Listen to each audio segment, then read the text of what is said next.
this is going to be your first NFL start. What does that opportunity feel like in this moment? Feels good, but we cool, calm, collective like this ain't nothing to us. Sanders, he's looking long. He's got a man caught at the 10-yard line. Bonds. The first thing you need to know about Shedeur Sanders is simple. The man lives like he accidentally stumbled into a cheat code. Mansions, supercars, designer fits. He's 23 and already moving like a veteran quarterback with 4 rings, 2 commercials, and a retirement speech ready to go. Except the crazy part? He hasn't even scratched the surface of what he's about to become. Shedeur's life isn't just luxury. It's a high-speed blend of ambition, legacy, and the kind of swagger that should really come with a warning label. And before anyone jumps in with, well, he's Deion's son, let's get something straight. Being born into prime time might give you the spotlight, but staying in it? That's all grind, pressure, cameras, and a whole lot of people waiting for you to slip. Because from the moment Shedeur arrived on February 7th, 2002, straight out of Tyler, Texas, where football gets treated like a seasonal festival, he had the whole world watching. Having Deion Sanders as your dad is like being told on day one, congratulations, you're legendary now. Good luck living up to it. Every throw he made growing up, every game he played, every haircut he got, somebody had an opinion, and yet the kid didn't fold. He sharpened up. At Trinity Christian School, where his dad slid into the offensive coordinator role like, don't worry, son, I'll just be casually standing 10 feet away during every play. Shedeur turned the field into his personal resume. By senior year, he was dropping over 3,700 yards, firing off 43 touchdowns, and casually making college recruiters reconsider their life choices. But of course, the whispers followed him everywhere. Is he actually that good, or is it the Sanders name? Spoiler, it was both, and the combo was lethal. Then came the moment nobody expected. Instead of choosing a big-name program where things would be easier and safer, he followed his dad to Jackson State, an HBCU most casual fans couldn't find on Google Maps without turning on location services. And instantly, everything flipped. Jackson State went from interesting story to must-watch television. Celebrities hit the sidelines. ESPN cameras practically lived there. And Shedeur, he balled out like he had a point to prove. Nearly 3,000 passing yards, the Jerry Rice Award for top freshman, and a nearly endless list of highlights that made critics rethink their tweets in real time. That's when the narrative changed. He wasn't just Deion's son anymore. He was Shedeur, calm under pressure, accurate like a sniper, and unbothered by the noise. And just when the world started getting comfortable with that version of him, he decided to raise the stakes again. But before we jump into the next chapter, if you thought the Jackson State takeover was crazy, wait until you see what happened when Shedeur stepped into Division I football. The Sharks got bigger, the spotlight got brighter, and the pressure got ridiculous. And Shedeur, well, he didn't exactly show up quietly. The moment Shedeur followed Coach Prime to Colorado, the college football world reacted like someone flipped the difficulty setting to impossible. Because let's be honest, jumping from an HBCU spotlight to a Division I inferno isn't a step up. It's a leap into a Shark Tank wearing steak-flavored deodorant. Analysts were skeptical, fans were dramatic, and certain sports commentators were clearing their throats like they were about to read Shedeur his last rites. He won't last. He's not ready for Power 5 defenses. He's only here because of his dad. Everyone had something to say except Shedeur. He just showed up, strapped on the pads, and got to work like a man who enjoys proving people wrong for sport. From week 1, he turned pressure into a personality trait. Pocket collapsing? He'd stand taller. Blitz incoming? He'd pick defenses apart like he was reading them off a teleprompter. Trash talk? Please. He comes from the Sanders bloodline. He was practically fed confidence as a toddler. And those early Colorado games? Fireworks. Every drive felt like a highlight reel in the making. But college football is a humbling place. And as the season went on, the Sharks started circling harder. Scouts dissected everything he did like they were writing a thesis paper. Does he hold the ball too long? Can he handle pressure better? Is that arm really NFL ready? The criticisms got loud, but the stats got louder. Because even when the team struggled, Shedeur still delivered accuracy that looked AI-generated. Even when protection fell apart like a folding chair at a family cookout, he kept standing tall. The dude was literally taking hits, getting up, and slinging dimes like nothing happened. And yet, draft night told a different story. Round 1, quiet. Round 2, still nothing. Round 3, more silence. Somewhere, Tom Brady probably leaned back, chuckled, and whispered, "Welcome to the club, kid." Then finally, the Cleveland Browns called his name at pick 144. 5th round. Not the Prince of Primetime entrance people expected, but definitely the one that builds legends. And the very next day, reality hit in the best possible way. Rookie deal, $4.6 million. Signing bonus, nearly $500,000. Shedeur Sanders was officially in the NFL and officially paid. Now, most rookies take that moment to breathe, invest, maybe buy a responsible sedan. Shedeur?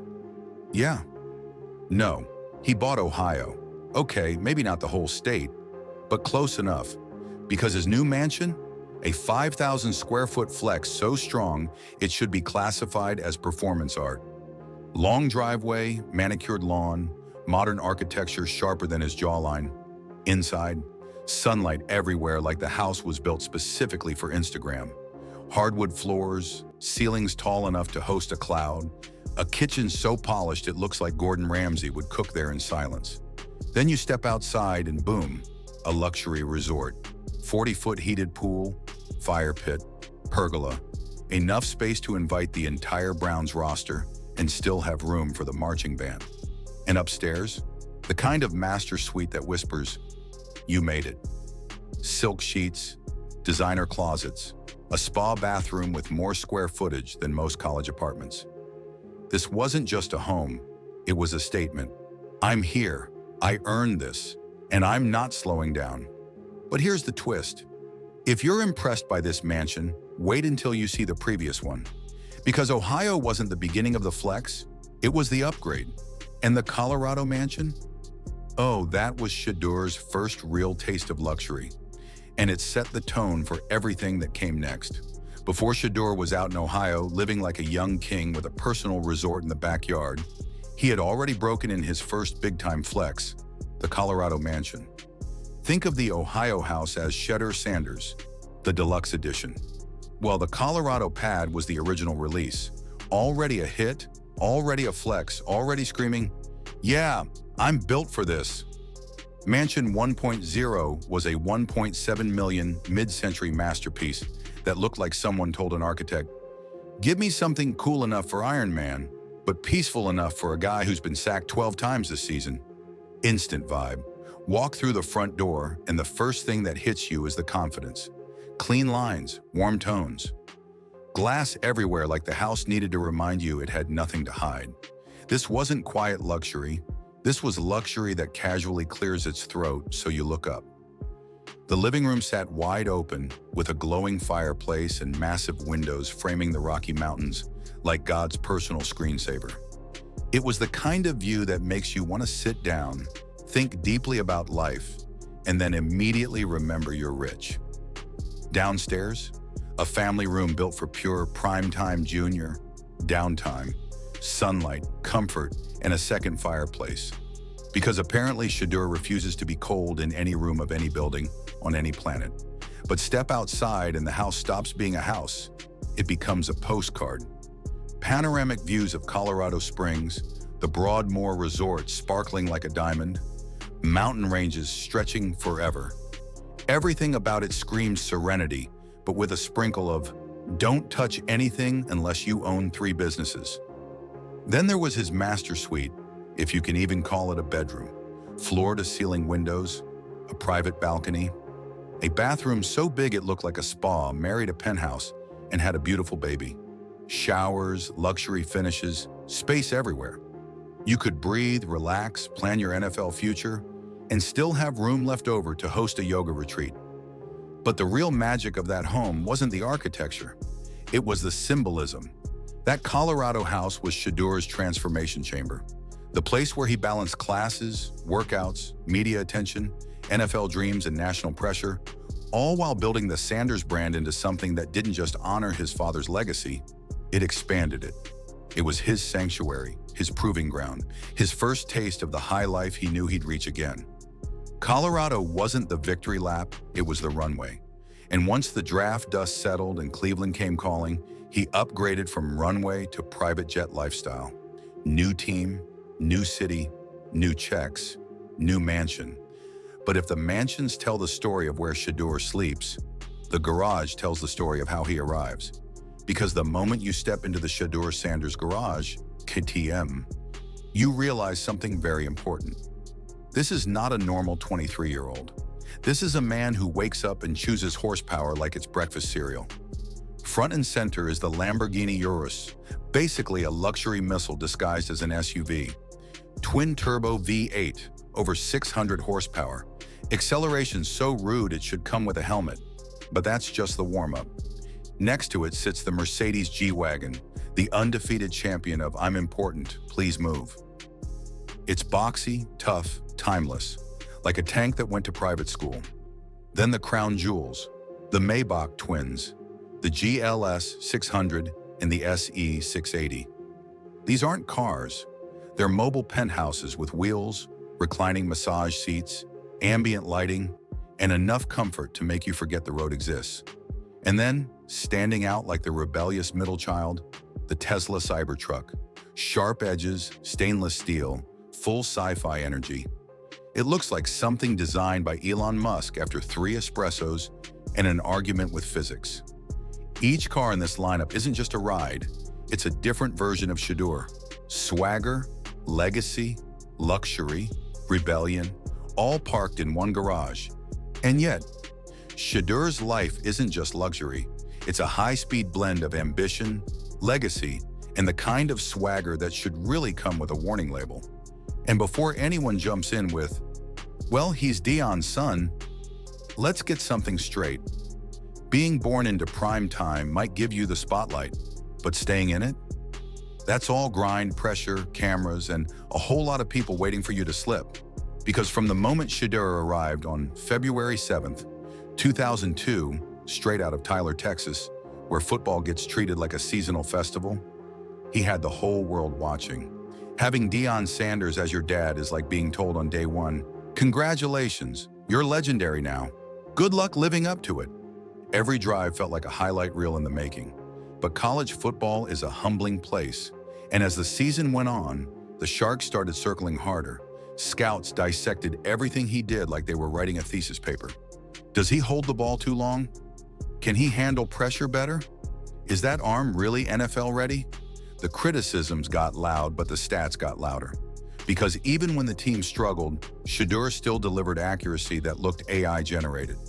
Even when protection fell apart like a folding chair at a family cookout, he kept standing tall. The dude was literally taking hits, getting up, and slinging dimes like nothing happened.